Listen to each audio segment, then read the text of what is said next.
Danes je zaključno dejanje 5 let razvoja nadzemeljske tehnologije. Kakšni so koraki za naprej? Naši plani so zelo nastavljeni ambiciozno, to pomeni, da smo zelo veseli, da smo z samim testom uspešno upravili prvo fazo v Sloveniji z ponudnikom Ariom. Seveda so naši plani zastavljeni širše, to pomeni, da imamo določene komercialne inštalacije že v Kazahstanu, že tudi na Slovaškem, tudi testna inštalacija v Kanadi. Smo pa v zelo intenzivnih razgovorih tudi z suportom slovenskih vladnih gospodarskih organizacij, tako na področju Indije, Nepala, Pakistana, kot tudi Južne Amerike. Tako da mi smo prepričani, da je tale naša rešitev, ki je rečemo slovenski izum, tudi v fazi patentiranja, ena izmed tistih, ki bo rečemo pripeljala to slovensko zgodbo širše v svet. Torej gre to slovensko znanje kar naprej v druge države?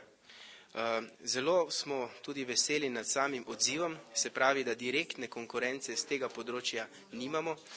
Kot vemo, je ta trenutek v svetu zelo velik poudarek na razvoju 3 infrastrukturnih točk, to pomeni tako cest, elektrogospodarstva, kot tudi telekomunikacij. Se pravi, telekomunikacije kot take vplivajo tudi bistveno na razvoj posameznega področja in glede na to, da je naša tehnologija v tem trenutku edina, ki to omogoča, je interes še toliko večje.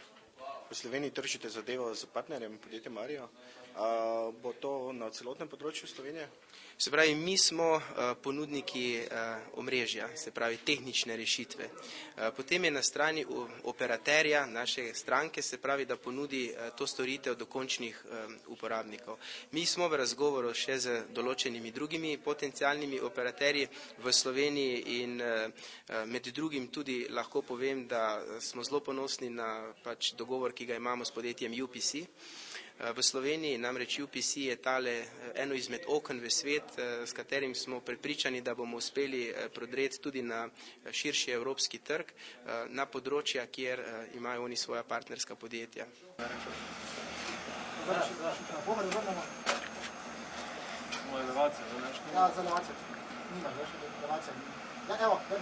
Skupaj s podjetjem Globten ste sedaj eden izmed ponudnikov nove tehnologije. Kako uspešno so začetki trženja?